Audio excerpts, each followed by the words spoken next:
আসসালামু আলাইকুম everyone, welcome back to my channel cooking studio. আজকে আপনাদের জন্য নিয়ে এলাম একেবারে ঝটপট কিন্তু টেস্টি উপায়ে তৈরি করা যায় ফ্রাইড চিকেনের রেসিপি। বাড়িতে গেস্ট আসলে যখন তখন গেস্টকে বসিয়ে এটা তৈরি করতে পারবেন, সেই সাথে বাচ্চাদের টিফিন অথবা বিকেলে স্ন্যাক্স হিসেবে দারুণ জমে যায়। চলে যাচ্ছি মূল পর্বে। আমি একটা হামাম দিস্তা নিয়েছি, এর মধ্যে 8 থেকে 10টা পুদিনা পাতা নিয়েছি। 3টা কাঁচামরিচ নিচ্ছি, আপনারা কমিয়ে নিতে পারেন। ধনিয়া পাতা কুচি দিয়ে দিলাম 2 টেবিল চামচের মতো। এখন সব কিছুকে আমি ছেঁচে নিচ্ছি। আপনারা চাইলে পাটায় পিষে অথবা ব্লেন্ডারে ব্লেন্ড করে নিতে পারেন, তবে খেয়াল রাখবেন সেই ক্ষেত্রে কোনো এক্সট্রা পানি ব্যবহার করা যাবে না। এবার এটাকে একটা সাইডে সরিয়ে রাখছি। এখন একটা বোলের মধ্যে 4 টেবিল চামচ পরিমাণ ময়দা নিচ্ছি 4 টেবিল চামচ পরিমাণ কর্নফ্লাওয়ারের পরিবর্তে চালের গুঁড়াও ব্যবহার করতে পারবেন। ধনিয়া আর জিরার গুঁড়া দিচ্ছি, প্রতিটাই আধা চা চামচ করে আছে। হলুদের গুঁড়া দিচ্ছি আধা চা চামচ, মরিচের গুঁড়া 1 চা চামচ দিয়েছি। আপনারা যদি বাচ্চাদের জন্য করেন সেই ক্ষেত্রে মরিচের গুঁড়াটা একটু কমিয়ে ব্যবহার করবেন। এখানে আধা চা চামচ ভাজা মশলা ব্যবহার করেছি।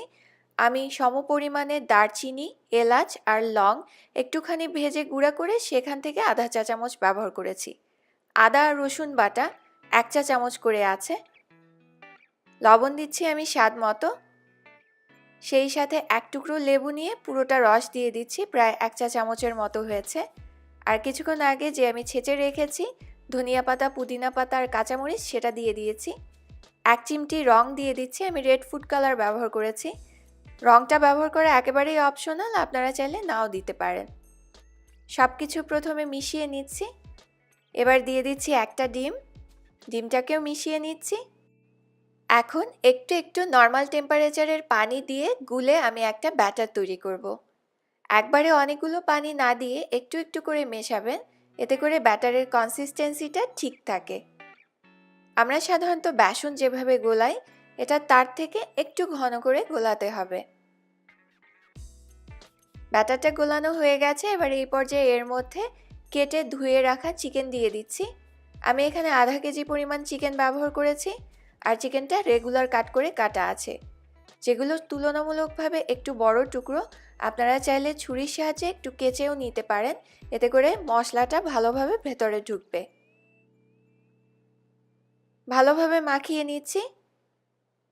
এবার চিকেনটাকে ম্যারিনেট করে রেখে দিতে হবে কমপক্ষে আধা ঘন্টার জন্য। আর আপনাদের হাতে সময় বেশি থাকলে আপনারা চাইলে আগের দিন ম্যারিনেট করে নর্মাল ফ্রিজে রেখে দিতে পারেন, যখন দরকার হবে ভেজে নিতে পারেন।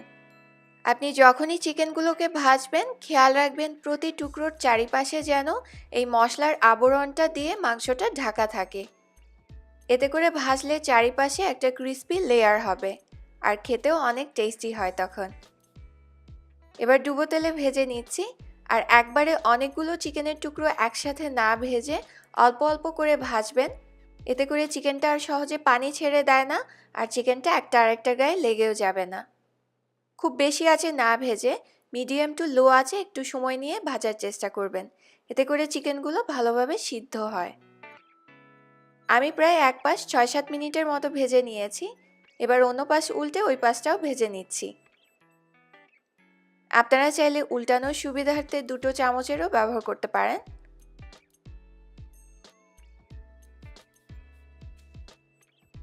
আমার এই চিকেনগুলো ভেজে নিতে প্রায় সময় লেগেছে 15 থেকে 16 মিনিট। আপনাদের আর একটু কম বেশিও সময় লাগতে পারে, ডিপেন্ড করবে চিকেনের সাইজের উপরে। এবার আমি চিকেনগুলোকে তুলে নিচ্ছি। পরবর্তী ব্যাচে চিকেনগুলো যখনই ভাজবেন তেলটাকে আবার একটু নর্মালে এনে তারপরে চিকেনের টুকরোগুলোকে দিবেন। না হয় তেলটা যদি অতিরিক্ত গরম থেকে যায় তাহলে কিন্তু চিকেনটা ওপর থেকে কালার চলে আসবে আর ভেতরে কাঁচাই থেকে যাবে। ঠিক একইভাবে আমি এই ব্যাচটাও ভেজে নিয়েছি। ঘরে থাকা সাধারণ উপকরণ দিয়ে এই ফ্রাইড চিকেনটা তৈরি করা হলেও এর স্বাদ কিন্তু কোনো অংশে সেই নামি দামি রেস্টুরেন্টের ফ্রাইড চিকেনের থেকে কম নয়। এটা ঘরে তৈরি করে দেখতে পারেন, বড় থেকে ছোট সবার খুব পছন্দ হবে। আজকে বিদায় নিচ্ছি।